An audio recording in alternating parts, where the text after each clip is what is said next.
Steve Norton Live, KXNT 100.5 FM. I want to thank Jonathan Friedrich and Bruce Flannery. They are here in the studio with us. We are discussing HOAs, and everybody loves their HOA. I don't know of anybody except Jonathan, especially the lady last 2 weeks ago we were talking about the HOA got all bent out of shape because her 5-year-old was playing in the grass in front of her house. Bernard, you're on Steve Norton Live. Thank you. I live in the largest common interest community in Nevada.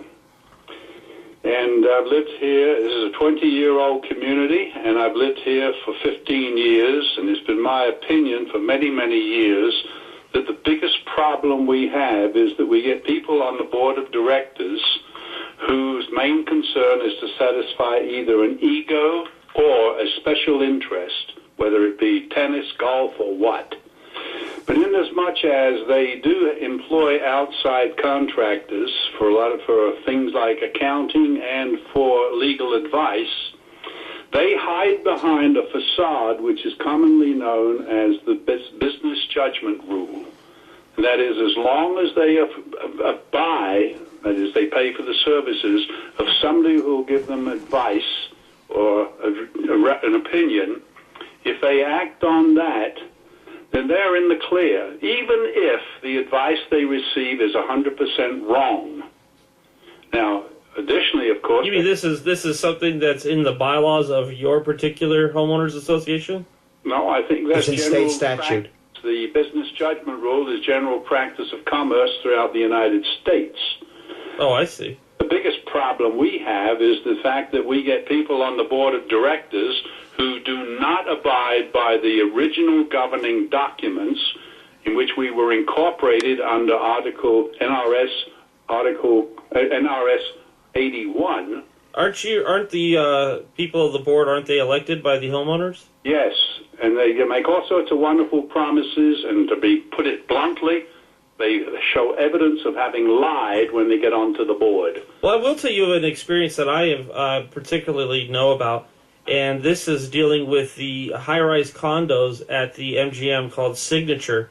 And they had, this is a sneaky little thing that they pulled off. They called for the board to convene at 10 a.m. the next day and to elect all the board members. And then at around midnight the night before, they moved it back an hour to 9 a.m. And they were the only ones there, so they elected themselves.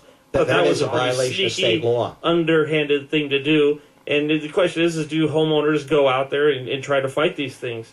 I'm going to allow these. They have the money. I'm going to allow these gentlemen to respond to you, Bernard. Thank you for your call.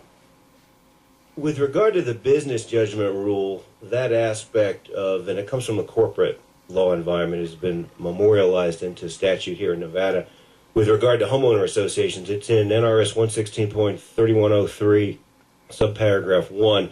And basically what it says, and I'll cheat like most lawyers do, I'll read it to you so there's no confusion as to what it actually says. Keep it short so we can... I'll read it as quickly as I can. I know we're pressed. It says, in the performance of their duties, the officers and members of the executive board are fiduciaries and shall act on an informed basis in good faith in the honest belief that their actions are in the best interest of the association. It goes on to say, the members of the executive board are required to exercise the ordinary and reasonable care of directors of a corporation subject to the business judgment rule. Frankly, what the business judgment rule is going to tell you in this environment is if you don't know the answer, you need to speak to somebody who does. You are not supposed to guess. You're a fiduciary. You need to put the interest of the entity ahead of that of your own. Now, if you guess and you're wrong, there's no penalty. If you don't educate yourself and make a decision, then there could be. And that's all the business judgment rule is, to provide some protection for people who did the best they could but got a bad result. Jonathan, do you see a lot of HOAs out there doing this, or they just don't? They just make up the stuff as they go along? A lot of the board members have, as Bernard said, their own egos and their own agendas, and that's why they get on the boards. And once these members get on, these individuals, it's very hard to get them off. And by the way, in the current legislation... But are they doing... Well, let's stick to this topic right now. Are they doing what Bernard had said? In many cases, yes. Just in many cases. Now, what they'll do is, if they're smart enough to ask for a professional opinion from an attorney or an accountant, they get that information. I can think of Sun City Anthem right now that relied upon their accountant for a decision, and they ran afoul of the IRS. The IRS came in, did an audit, and says now you owe the IRS $1,345,000 in back taxes. But this penalties. doesn't apply to this topic because they did seek out the advice of a professional. But they were also told that what they were doing was wrong by other homeowners, and a former board member told them that. Okay, So that is to these be- guys, Sun City Anthem, they just ignored it. They ignored what one of their board members told them, but listened to what their accountant, who happens to be one of the commissioners, told them to do, and now they're in battle with the IRS. Ray, you're on Steve Norton Live. Yeah, it's Ray Chapp, and I'm a newly elected president here of Coed Homeowner Association. We have 67 homes, and we are a sub-outlet of Los Prados. And anyhow, I hear a lot about a lot of the people that... Can you turn on your radio? Yeah. It's on now. I'll turn it off. But anyhow, I found out that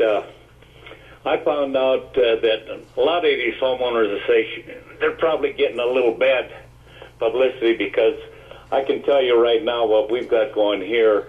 We've had a hard time getting the board because of nobody wanted to run for it. And the average age of my little community here, 67 people, is probably about 80. So therefore, we took it over. We had a management company.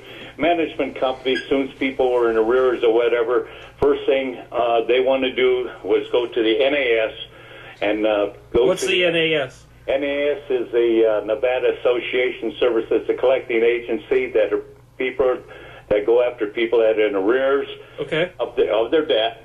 And anyhow, it's nothing but harassment. They get bad letters. Us in this association, we really don't like that, but once the management company started going with the NAS, we have no alternative but go to what they have.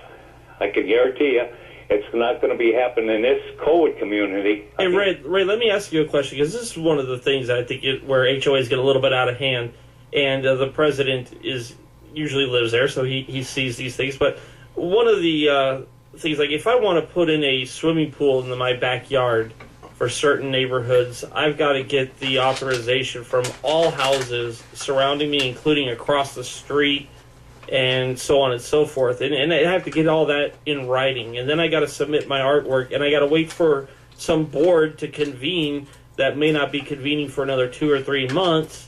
And then they will make adjustments and have me redo it again and wait for them to convene again. And 6 months, 12 months later, maybe I get to build my pool. Or, are you in one of those types of communities? No, we do have our swimming pool. No, we have our homes are all townhouses attached. Each person has their individual home, and we do have a common area with a swimming pool. We pay them expenses, and we pay for the health department coming every year $400 and some to make sure that that our chemicals are good. Right now, we went and got our own CPO, which is a certified pool officer. So we are doing this for nothing. We've talked to the people that do our landscaping here. We reduced our fees from $3,600 a month down to $3,350 a month. December, January, and February, he only come in 2 weeks. We saved about $5,000. We got rid of the management company. We're going to save $6,000 there. Like I say, some management. Hey, Ray, I'm up against a hard cut here. I appreciate your call, sir. All right. Well, I just you wanted the feedback. And, yes, I do appreciate it. It's a hard cut. I got no choice. Okay. Thank you, Ray. You bet. You're listening to Steve Norton Live, 100.5 FM, KXNT. We're taking your calls regarding HOA issues, 733-KXNT, 733-5968.